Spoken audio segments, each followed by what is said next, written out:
Bidang hukum menjadi perhatian penting tiga pasangan calon presiden. Lantas, apa gagasan duet Anies Muhaimin, Prabowo Gibran, dan juga Ganjar Mahfud untuk mengatasi masalah hukum? Berikut kami hadirkan cuplikannya di acara diskusi terbuka PP Muhammadiyah. Negara. Jadi di bawah. Bidang hukum menjadi perhatian penting tiga pasangan calon presiden. Di mata Capres nomor urut 1, Anies Baswedan, penegakan hukum harus tanpa pandang bulu, terlebih kasus korupsi karena dampak langsungnya rakyat yang merasakan. Dalam jangka pendek mungkin itu memberikan kenyamanan ketika ada dibiarkan korupsi tapi aman, tenang. Tapi dalam jangka panjang itu akan menciptakan ketimpangan yang bisa meletup menjadi masalah sosial.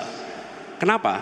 Karena begitu ada korupsi, otomatis itu artinya kebijakan-kebijakan yang seharusnya dirasakan oleh orang banyak, dana yang seharusnya bisa dirasakan oleh semua, berhenti di kelompok-kelompok tertentu saja. Dalam jangka panjang ini eksplosif, dalam jangka pendek mungkin belum. Tapi jangka panjang ini eksplosif. Dan yang ketiga, pengalaman kami ketika kita melihat korupsi itu dibiarkan, efeknya langsung di rakyat. Saya beri contoh. Daerah yang di pedalaman, nggak usah pedalaman lah, daerah yang dari kota mungkin jaraknya 20-30 km, jalannya dikorup, maka rusak jalan itu dengan mudah. Ada contohnya banyak, Pak. Apa kemudian konsekuensinya?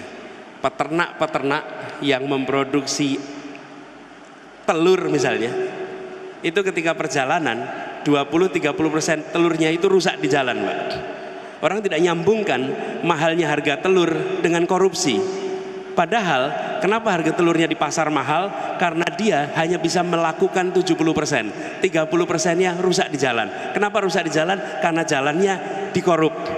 Jadi korupsi itu punya dampak langsung sesungguhnya dalam pasaran kita. Nah, kami melihat bagaimanapun juga korupsi ini tetap harus diberantas. Nol belum tentu bisa, tapi ikhtiar memberantas itu harus terus dilakukan. Inilah pentingnya mengapa nilai itu harus dipegang. Orang kalau punya nilai, belum tentu dia menjalankan nilai itu setiap waktu. Tapi kalau dia menyimpang, dia tahu kemana harus kembali. Tapi kalau orang tidak punya nilai, dia menyimpang, dia belandang terus menyimpangnya itu. Karena dia tidak tahu kemana harus kembali, karena tidak punya pegangan nilai. Disitulah mengapa kepemimpinan nasional harus memiliki ideologi. Kepemimpinan nasional harus punya nilai. Monggo. Menurut calon presiden nomor urut 2, Prabowo Subianto, masalah hukum di tanah air harus diurai dari hulu baru ke hilir, dimulai dengan perbaikan hakim agar tidak bisa disuap. Saya itu selalu ingin melihat masalah dari hulu masalah, dari penyebab masalah, dari hulu. Jadi kalau kita bicara tentang hukum, Bu, yang paling menentukan soal kualitas hukum itu siapa? Kan hakim.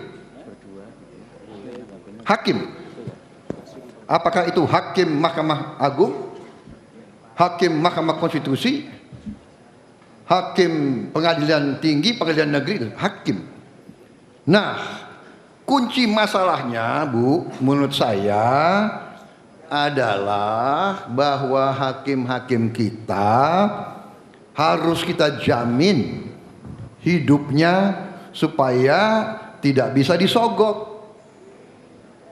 Saya ini bicara apa adanya, ya kan? Kita ini semua orang Indonesia kok. Saya lebih lama jadi orang Indonesia dari sebagian besar kalian. Iya kan? Bu, kan masalahnya itu.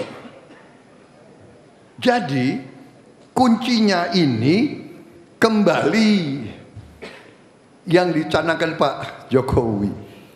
Kita harus meningkatkan, menerima, mengelola, menjaga kekayaan kita supaya anggaran kita cukup, Kita bisa perbaiki semua gaji hakim-hakim kita. Kalau perlu hakim-hakim kita gajinya yang paling tinggi di Republik ini. Di mana Sementara calon wakil presiden nomor urut 3, Mahfud MD, menjelaskan apa yang menyebabkan indeks persepsi korupsi di Indonesia melorot. Ini dipicu konflik kepentingan, mulai dari penyelenggara negara hingga legislatif. Isinya adalah ini hasil penelitian Transparansi Internasional Indonesia, dikatakan yang menyebut negara Indonesia itu negara sekarang indeks persepsi korupsinya anjlok gitu ya, dari 38 ke 34, padahal kita sejak tahun 1999 itu menaikkan dari setiap tahun satu tidak pernah naik melompat ke 3, pernah ke 2, lalu tahun berikutnya turun lagi 1, naik lagi. Sampai akhirnya di tahun 2021 indeks persepsi korupsi kita itu 38. Tapi tiba-tiba pada tahun 2022 anjlok turun menjadi 34. Apa penjelasannya? Karena tadi batas-batas kekuasaan itu bercampur baur. Misalnya di lembaga legislatif. Di lembaga legislatif itu ada orang menjadi anggota DPR sekaligus punya perusahaan. Yang kemudian kalau ada nego-nego dengan pemerintah bagi pengembangan perusahaannya digarap di legislatif dalam forum rapat kerja dan sebagainya. Kadang-kala menteri itu ditekan, sesudah ditekan gitu bicara keras, nanti sesudah keluar dari sidang lalu pesan proyek. Itu DPR, banyak itu. Konflik of interest. Di tubuh pemerintahan juga perizinan tumpang tindih sering terjadi. Orang minta izin itu ditahan-tahan, kalau nyuap baru jalan. Sehingga ada perusaha itu datang kepada saya banyak para investor, Pak gimana kami ini mau berinvestasi, mau berusaha di Indonesia itu susah katanya. Kenapa?